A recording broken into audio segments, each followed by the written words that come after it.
told you life was gonna be this way. Your job's a joke, you broke, your love life's the other way. It's like you're always stuck in second gear.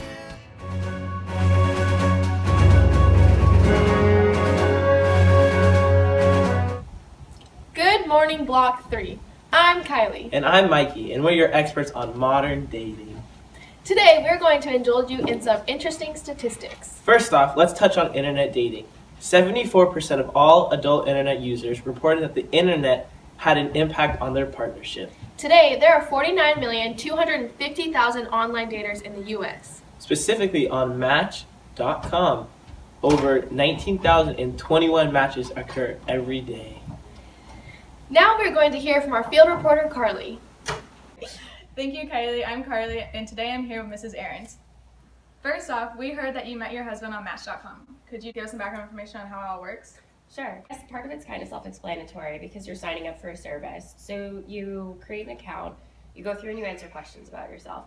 I think that when you're signing up, it's kind of funny because you want to try to be as truthful about yourself as you can be. Sometimes on paper, we make ourselves sound a little bit more fantastic than we are. And so, or you want to be the one, getting that laugh or something like that. But if you don't answer the questions truthfully, then you wind up getting suggestions of people that they think that you'd be compatible with that you really wouldn't be compatible with. So after I signed up for the service, you can look for people that you think that you would be interested in making a connection with, or you can kind of wait and have them look for you. I was the one that sent him the first message, and then we emailed back and forth from there, and then eventually we decided to meet up and go to dinner. So one of the things that I tell people when I talk to them about online dating is that you're not really dating online. You're meeting online, so you're using technology to kind of like make that first connection with the person, but once you go on a date, like, you're real people, so you're actually dating the person. Do you believe that this is still a beneficial way to meet someone?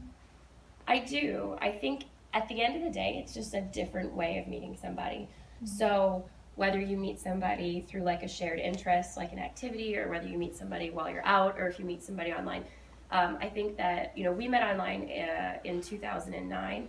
I think that it's gotten a lot more normalized now. So I think that like nowadays when you hear somebody say, oh, I met my husband on Match.com, they're like, oh my gosh, so-and-so did too. And so it's kind of fun because it's just a different way of meeting people as opposed to like a weird way of meeting people, I guess. I hope so.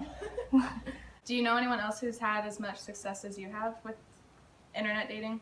Yeah, I mean, I think that that's one of the fun things about it is that when somebody finds out that that's how you met, everybody now, it seems like, has a story about their aunt or their cousin or their best friend from college or this person or that person. And so I think it's kind of fun. It's become less of a different thing now, and it kind of seems like it's just becoming more mainstream. I feel like with all the different ways that we interact with technology, it kind of just makes sense that there would be like this other way that you can meet people. But yeah, I definitely see it happening more. Thank you, Mrs. Ahrens. You're welcome. I'm Carly. Back to you, Kylie.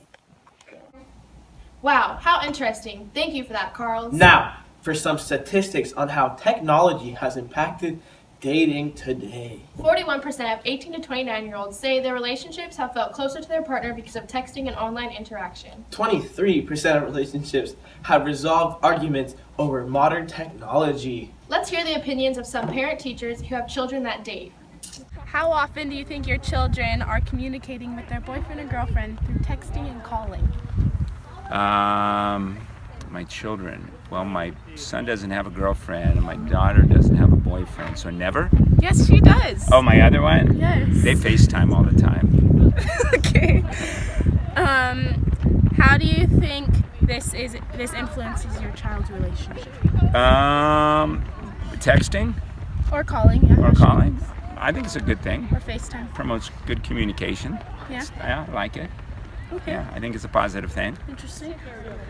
Do you believe people's online behavior can affect how they're attracted to one another?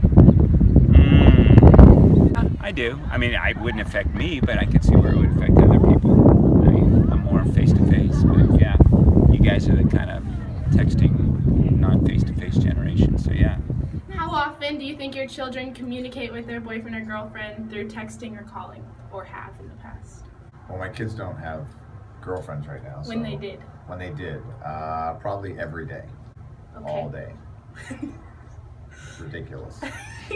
But How they do you- say that they talk to them when they haven't really talked at all. What they've done is they've texted or Snapchatted or Instagrammed or what other stuff. How do you think this has influenced your child's relationships? I think they have fake relationships. They have relationships about where I am right now and what it is that I'm doing. They send pictures or stupid faces. I don't get it. It's a completely foreign relationship to me. They don't really talk on the phone as much as kids used to. They live their lives vicariously through, still photos of what people have just done. I don't know. Got it. Do you believe that people's online behavior is affected by how they're attracted to each other on social media? Like, do you think seeing someone on Instagram, they get the wrong impression?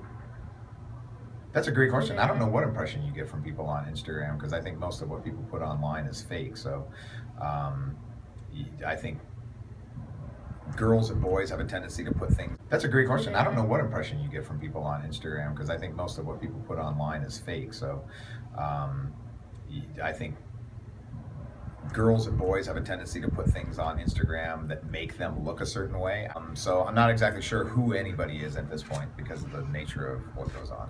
Awesome, thank you. Well, thank you, Caitlin, for that interesting segment. For our last portion, we would like to discuss the do's and don'ts of today's meeting. A study shows that 67% of people believe you should not order for your date. 62% of people believe that you should not ask to split the check. And 87% of people believe that you should not flirt with the staff at the restaurant of your date. Let's start by asking people who have had relationship experience. I'd say do's like keep things fresh, and don'ts don't like just lie and like keep secrets. A do is to be enthusiastic, and a don't is to not be Mikey. A do is be open-minded to what the other companion wants to do, and a don't is do not cheat.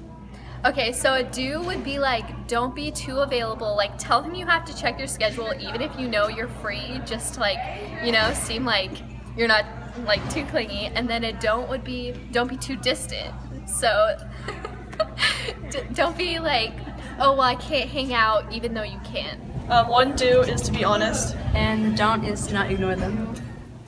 A few others we can suggest is do not be on your phone during dates. And always make sure to be on time and listen carefully to what the other has to say.